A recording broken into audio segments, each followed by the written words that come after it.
हरि ओम नमो नारायणाय। नमस्ते दोस्तों, हार्दिक स्वागत है आप सभी का। इस वीडियो में हम सावन पुत्रदा एकादशी व्रत कथा का श्रवण करेंगे।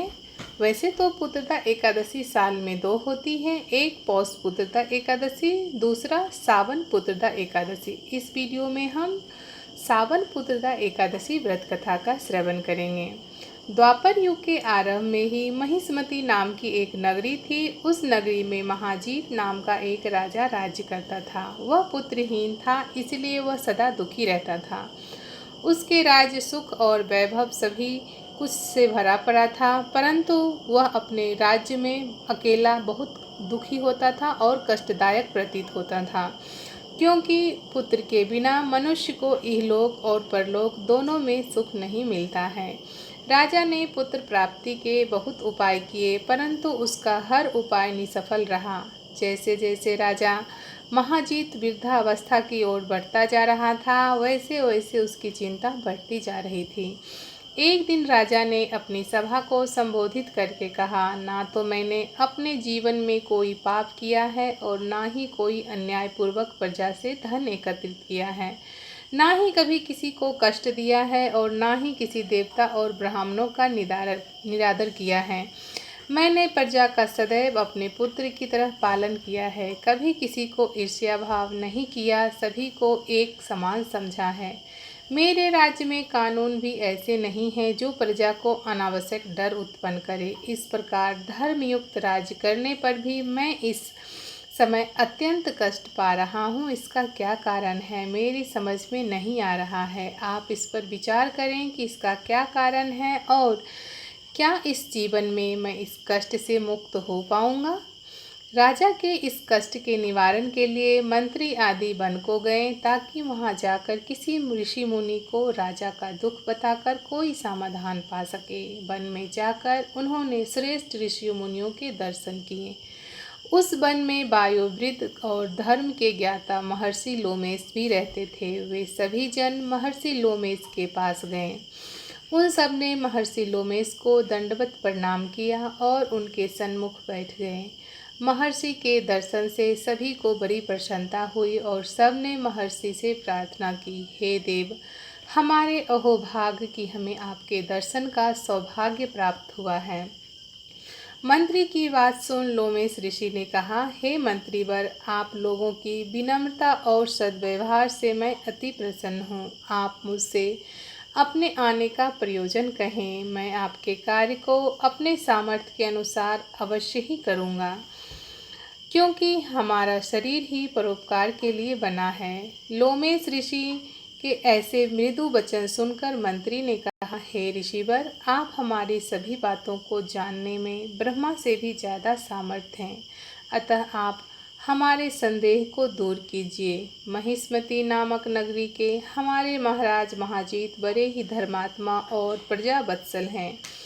वह प्रजा का पुत्र की तरह धर्मानुसार पालन करते हैं, किंतु फिर भी वे पुत्रहीन हैं। हे महामुनि, इससे वह अत्यंत दुखी रहते हैं। हम लोग उनकी प्रजा हैं, हम भी उनके दुखी में दुखी हो रहे हैं, क्योंकि प्रजा का यह कर्तव्य है कि राजा के सुख में सुख माने और दुख में दुख माने। हमें उनके पुत्रहीन होने का अभी तक कारण ज्ञात नहीं हुआ है, इसीलिए हम आपके पास आए हैं। अब आपके दर्शन करके हमको पूर्ण विश्वास है कि हमारा दुख अवश्य ही दूर हो जाएगा, क्योंकि महान पुरुषों के दर्शन मात्र से ही प्रत्येक कार्य की सिद्धि होती है। अतः आप हमें बताने की कृपा करें कि किस विधान से हमारे महाराज पुत्रवान हो सकते हैं। हे ऋषिवर, यह आपका हम पर हमारे राज्य पर आपका बड़ा ही एहसान होगा। ऐसी करुणा प्रार्थना सुनकर लोमेश ऋषि नेत्र बंद करके राजा के पूर्व जन्मों पर विचार करने लगे। कुछ पलों के बाद उन्होंने विचार करके कहा, हे भद्रजनों, यह राजा पिछले जन्म में अत्यंत उदंड था तथा बुरे कर्म किया करता था। उस जन्म में यह एक गांव से दूसरे गांव घूमा करता था। एक बार ज्येष्ठ माह की शुक्ल पक्ष की एकादशी के दिन की बात है।